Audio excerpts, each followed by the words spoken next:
जय हिंद दोस्तों, कैसे हैं? ऐसे ही मस्त रहिए, स्वस्थ रहिए। चलिए, हम लोग 10 क्वेश्चन पढ़ लिए थे। चैप्टर 1 वास्तविक संख्या रियल नंबर के से 10 क्वेश्चन पढ़ लिए थे और 10 क्वेश्चन मात्र लेकर आएंगे। इस क्वेश्चन को अच्छे से देखिएगा और गौर से सुनिएगा, एक्सप्लेन देखिएगा, ठीक है। एक भी क्वेश्चन एग्जाम में छूटने वाला नहीं है, बस एक्सप्लेन को समझने का प्रयास कीजिएगा और एक्सप्लेन समझिएगा।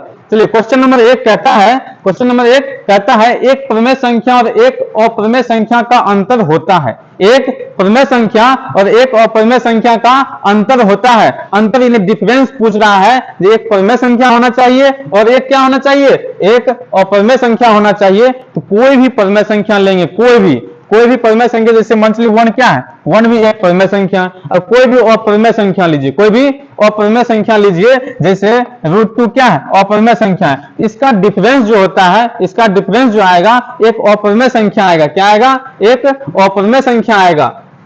तो कहता है, ऑप्शन कहता है हमेशा एक तर्कसंगत संख्या, हमेशा एक अप्रमेय संख्या, प्रमेय अप्रमेय दोनों और शून्य। तो प्रमेय संख्या के बारे में हम पढ़ चुके थे। प्रमेय संख्या कहते किसको है? प्रमेय संख्या किसको कहते हैं? जिसको हम p/q के फॉर्म में लिखते हैं, p/q के फॉर्म में लिखते हैं, लेकिन q का वैल्यू क्या, q का वैल्यू 0 नहीं होना चाहिए। q का वैल्यू 0 नहीं होना चाहिए, तब वो प्रमेय संख्या होगा। तो यहाँ पे हमको कहता है एक प्रमेय संख्या और एक अप्रमेय संख्या का अंतर होगा। एक प्रमेय संख्या और अप्रमेय संख्या का अंतर हमेशा अप्रमेय संख्या होता है। क्या होता है? अप्रमेय संख्या होता है। अब बताइए, कभी कभी एग्जाम में क्वेश्चन पूछेगा निम्न में से कौन अप्रमेय संख्या नहीं है। निम्न में से कौन अप्रमेय संख्या नहीं है, इसका मतलब ये हुआ, पूछ रहा है निम्न में से कौन प्रमेय संख्या है। निम्न में से कौन प्रमेय संख्या? पिछले क्लास में हम पढ़ चुके थे, पाई क्या है, पाई एक अप्रमेय संख्या है। पाई क्या है? एक अप्रमेय संख्या है। लेकिन 22/7 क्या है? 22/7 एक प्रमेय संख्या है। जैसे देखिए 1.345 ये पूछेगा क्या है, तो बोलेंगे यह एक प्रमेय संख्या है। लेकिन इसी में यदि हम डॉट लगा देते हैं तो ये क्या बन जाता है? यह अप्रमेय संख्या बन जाता है। जैसे देखिए 2.62 कुछ भी हो सकता है दशमलव के बाद। अगर इस पे हम रैंकरिंग दे दे, क्या दे दे, रैंकरिंग दे दे, तो यह बनेगा आपका प्रमेय संख्या होगा। क्या होगा? यह प्रमेय संख्या होगा। लेकिन इसी में अगर डॉट लगा देंगे तो क्या होगा? अप्रमेय संख्या होगा। चलिए नेक्स्ट क्वेश्चन की ओर चलते हैं। क्वेश्चन नंबर आपका 2, क्वेश्चन नंबर 2 की ओर चलते हैं। क्वेश्चन नंबर 2 कहता है, क्वेश्चन नंबर 2 कहता है एक शून्यतर, एक क्वेश्चन दिख रहा होगा आपको, अच्छे से देखिएगा। कहता है क्वेश्चन नंबर 2, एक शून्यतर प्रमेय संख्या का, एक शून्यतर प्रमेय संख्या एक अप्रमेय संख्या का भागफल होती है। एक शून्यतर प्रमेय संख्या एक अप्रमेय संख्या का भागफल होती है। ध्यान से देखिएगा, क्वेश्चन क्या कहता है? क्वेश्चन कहता है एक शून्यतर, शून्यतर इसमें एक शब्द आता है। शून्यतर का मतलब क्या होता है? शून्यतर का मतलब होता है शून्य को छोड़कर, शून्य को छोड़कर, शून्य को छोड़कर कोई भी संख्या लीजिए और उसे अप्रमेय संख्या से भाग दीजिए। शून्य को छोड़कर कोई भी प्रमेय संख्या लीजिए और उसे अप्रमेय संख्या से भाग दीजिए। तो पूछता है भागफल क्या होगा, भागफल क्या होगा, ये हमसे पूछ रहा है। चलिए देखिए, 0 को पूछेगा 0 क्या है, 0 क्या है, तो 0 बोलेंगे, कोई पूछेगा 0 क्या है, तो बोलेंगे 0 एक प्रमेय संख्या। 0 क्या है? 0 एक प्रमेय संख्या है।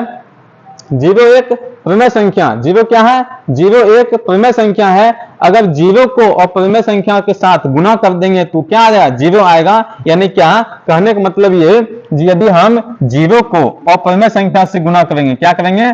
अप्रमेय संख्या से गुना कर देंगे तो वो प्रमेय संख्या बनेगा। क्या बनेगा? प्रमेय संख्या बनेगा। लेकिन यदि हम 0 को छोड़कर कोई भी प्रमेय संख्या लेंगे, उसको अप्रमेय संख्या से मल्टीप्लाई करेंगे तो जो प्रोडक्ट आएगा, जो गुणनफल आएगा, वो अप्रमेय संख्या होगी। किसको छोड़ के? 0 को छोड़कर। 0 के साथ अगर अप्रमेय संख्या गुना करेंगे तो 0 आएगा प्रोडक्ट, जो क्या हो जाएगा? एक प्रमेय संख्या हो जाएगा। तो हमको यहाँ पे कहता है एक शून्यतर प्रमेय संख्या को लेना है। यानी कि 0 को छोड़कर, शून्यतर मतलब क्या आता है? 0 को छोड़कर कोई भी संख्या लीजिए, 0 को छोड़कर कोई भी संख्या लीजिए, 1 2 3 4 5 माइनस में लीजिए चाहे प्लस में लीजिए, और उसको किसी भी अप्रमेय संख्या से भाग दीजिए, किसी भी अप्रमेय संख्या से भाग दीजिए। तो प्रोडक्ट जो आएगा, गुणनफल जो आएगा, यहाँ पर जो गुणनफल यहाँ जो क्या आएगा, भागफल जो आएगा, क्या आएगा, सॉरी भागफल जो आएगा, तो भागफल जो हमको आएगा वो क्या प्राप्त होगा, भागफल जो हमको आएगा वो हमको एक अपरिमेय संख्या प्राप्त होगा। क्या प्राप्त होगा, एक अपरिमेय संख्या प्राप्त होगा। यानी कि क्या आएगा, अपरिमेय संख्या आएगा। क्या आएगा, अपरिमेय संख्या आएगा। मात्र 10 क्वेश्चन देखिए और एक्सप्लेन को समझने का प्रयास कीजिए। एक्सप्लेन अच्छी तरह से समझ जाइएगा, एक भी क्वेश्चन एग्जाम में नहीं छूटेगा, यह मेरा वादा है। एक भी क्वेश्चन छूटने वाला एग्जाम में नहीं है। एक एक क्वेश्चन को ध्यान से देखिए और समझने का प्रयास कीजिए और अच्छे तरह से गौर से सुनिए क्या कह रहे हैं। क्वेश्चन नंबर 3 की ओर, इसका आंसर क्या आ जाएगा, एक शून्यतर परिमेय संख्या को अपरिमेय संख्या से भाग देंगे तो भागफल हमेशा अपरिमेय संख्या आएगा। क्या आएगा, भागफल, भागफल हमेशा आपका अपरिमेय संख्या आएगा। भागफल क्या हो जाएगा, भागफल अपरिमेय संख्या होगा। यानी option number 3, option number C आपका करेक्ट आंसर हो जाएगा। चलिए नेक्स्ट क्वेश्चन की ओर चलते हैं, नेक्स्ट क्वेश्चन की ओर चलते हैं। क्वेश्चन नंबर 3, क्वेश्चन नंबर 3 की ओर चलते हैं। क्वेश्चन नंबर 3 कहता है, क्वेश्चन नंबर 3 कहता है, वह छोटी से छोटी, वह छोटी से छोटी संख्या, वह छोटी से छोटी संख्या जिसको 35, 56 और 91, वह छोटी से छोटी संख्या जिसको 35, 56, 91 से विभाजित करने पर प्रत्येक दशा में 7 शेषफल बचे। यानी क्वेश्चन कहता है, क्वेश्चन कहने का मतलब ये हुआ, जो वो छोटी से छोटी संख्या बताइए जिसमें 35 से भाग देंगे तो भी 7 शेषफल आएगा, 56 से भाग देंगे तो भी 7 शेषफल बचेगा, और 91, 91 से भाग देंगे तो भी 7 शेषफल बचेगा। ये हमसे पूछ रहा है। इस टाइप के क्वेश्चन पूछे तो जिससे भाग देना हो उसका एलसीएम निकालना है। जिस संख्या से भाग देना हो उसका क्या निकालना है, एलसीएम निकालना है। तो चलिए देखिए, कहता है 35 से भाग देना है, किससे, 35 से भाग देना है, 56 से भाग देना है और 91 से भाग देना है। इसका हम क्या करेंगे, एलसीएम निकाल लेंगे। जितना एलसीएम आएगा उसमें 7 को ऐड कर देंगे। उसमें क्या करेंगे, 7 को ऐड कर देंगे। बताइए इसमें कितना से लगेगा, चलिए 7 से लग रहा है, 5 से इसमें लगेगा और किसी में नहीं, 2 से एक ही में लगेगा। जिससे कम से कम 2 में भाग लगना चाहिए, किसमें, कम से कम 2 में भाग लगेगा, उसी संख्या से हम इसमें भाग देंगे। 7 से देखिए, 7 पचे 35, 7 अठे 56 लग रहा है, तो इसलिए हम 7 से लगेंगे। 7 पचे 35, 7 अठे 56 और 7 से इसमें लगाएंगे, 7 एके 7, 7 तिया 21, 13 सते 91। देखिए इसके बाद अब किसी से भाग लगने वाला नहीं है, तो इस सबको मल्टीप्लाई करना होगा। क्या करना होगा, मल्टीप्लाई करना होगा। तो एलसीएम कितना आ गया आपका, एलसीएम आपका आ जाएगा 7 × 5 × 8 और × 13। अब इसको मल्टीप्लाई कीजिए, 7 पचे 35, 35 को 8 से मल्टीप्लाई करेंगे, 35 को 8 से मल्टीप्लाई करेंगे, कितना आएगा, 35 को 8 से मल्टीप्लाई करेंगे, 35 को 8 से मल्टीप्लाई करेंगे, कितना होगा, चलिए 8 पचे 40 के 0 हाथ में बचा 4, 8 × 24 4 28, 8 × 40 0 और 8 × 24 4 28, इतना आ गया 280। उसको हम 13 से फिर मल्टीप्लाई करेंगे, कितना से, 13 से फिर मल्टीप्लाई कीजिए।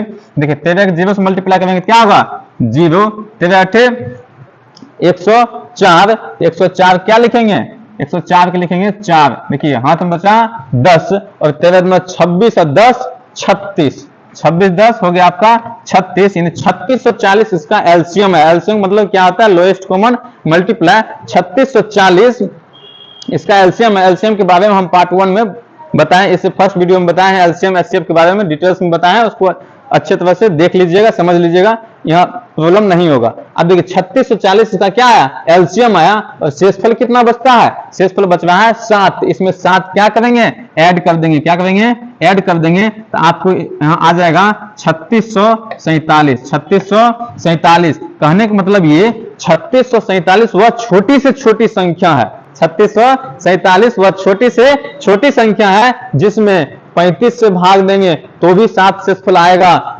56 से भाग देंगे तो भी 7 शेषफल आएगा, 91 से भाग देंगे तो भी 7 शेषफल बचेगा। यानी कि आंसर आपका क्या हो जाएगा, आंसर आपका हो जाएगा 3647। क्या हो जाएगा आंसर आपका 3647।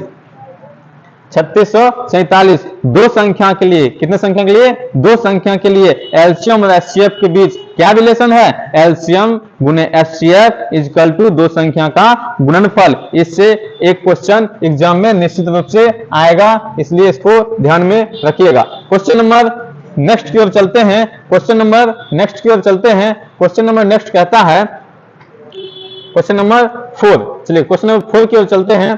क्वेश्चन नंबर 4 कहता है, क्या कहता है? ध्यान से देखिए, क्वेश्चन दिखाई दे रहा होगा, मैं इसको पढ़िए क्या कह रहा है। क्वेश्चन कह रहा है यदि 65 और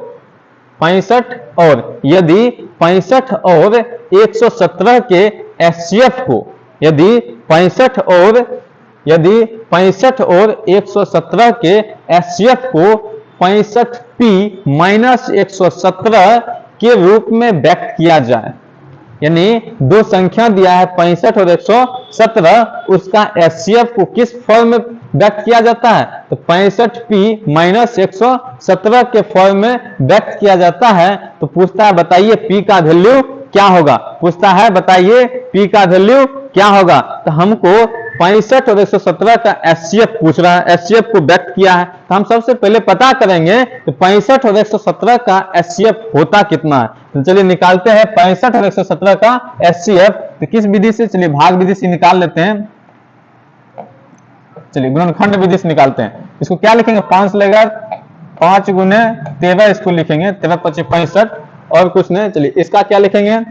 117 का लिखेंगे, 13 मल्टीप्लाई, अच्छा 3 से लग रहा है, 3 से लगेंगे, 3 गुने 13 आएगा। तो दोनों में आपका ये फैक्टर हो गया। दोनों में आपको क्या मिल रहा है? एचसीएफ इसमें क्या आएगा? एचसीएफ इसमें आएगा आपका, दोनों में जो मिलता है वही हम लिखते हैं। दोनों में क्या मिल गया? आपका 13 मिल गया। तो एचसीएफ आपका कितना हो गया? 13 आपका एचसीएफ हो गया। तो हमको कहता है इसका एचसीएफ किसके फॉर्म में लिखा गया? इसका एचसीएफ जो है 65p माइनस 117 के फॉर्म में हमको एचसीएफ दिया है। 65p माइनस 117 के फॉर्म में एचसीएफ दिया है। एचसीएफ लेकिन आ रहा है कितना? 13। आपको दिमाग ये लगाना है p के जगह पे, p के जगह पे क्या लिख दें जो हमको 13 प्राप्त हो जाए। p के जगह पर हम क्या लिख दें जो हमको 13 प्राप्त हो जाए। इसलिए ऑप्शन में कहता है 1 2 3 4। अगर 1 रखेंगे, क्या रखेंगे? 1 रखेंगे तो ये होगा 65 और मल्टीप्लाई 1, तो 65 होगा, उसमें से 117 घटाएंगे तो घटेगा माइनस में आएगा। ये तो होगा नहीं, ये तो होगा नहीं, ऑप्शन ए तो होगा नहीं। अगर 2 रखते हैं, कितना? 2, तो 2 रखेंगे तो 65 दूना, 2 अगर p की जगह पे 2 रखेंगे तो 65 दूना और माइनस 117, तो 65 दूना कितना होता है?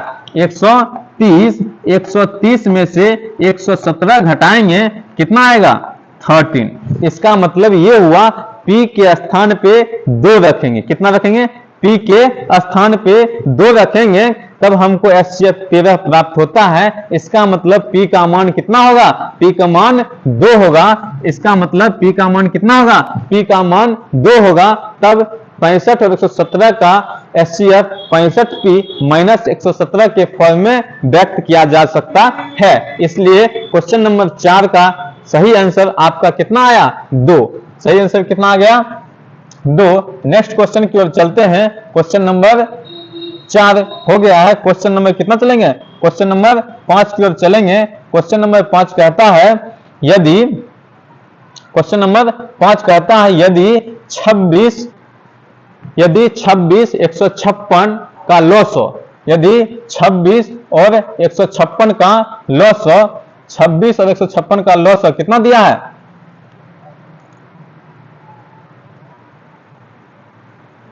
26 और 156 का लॉस 156 है, तो 900 का मान ज्ञात कीजिए। तो 900 का मान ज्ञात किए। हमको एलसीएम दिया हुआ है, क्या दिया है? एलसीएम दिया है और हमसे एचसीएफ पूछ रहा है। एलसीएम दिया है, हमसे एचसीएफ पूछ रहा है। यहाँ पे संख्या कितना है? यहाँ पे 2 संख्या है। जब 2 संख्या हो तो एलसीएम और एचसीएफ के बीच एक रिलेशन होता है। क्या रिलेशन होता है? रिलेशन होता है दो संख्या का गुणनफल, दो संख्या का गुणनफल इजकल टू मल्टीप्लाई एचसीएफ गुने एलसीएम, दो संख्या का गुणनफल इजकल टू एलसीएम गुने एचसीएफ। दो संख्या का जब एलसीएम और एचसीएफ दिया हो तो उसके बीच क्या रिलेशन होता है, दो संख्या का गुणनफल इजकल टू एलसीएम गुने एचसीएफ। यानी दो संख्या यदि ए और बी हो, ए और बी हो, यहाँ पे दो संख्या दिया है हमको 26 और 156, तो एलसीएम इजकल टू दो संख्या का ए और बी हो तो क्या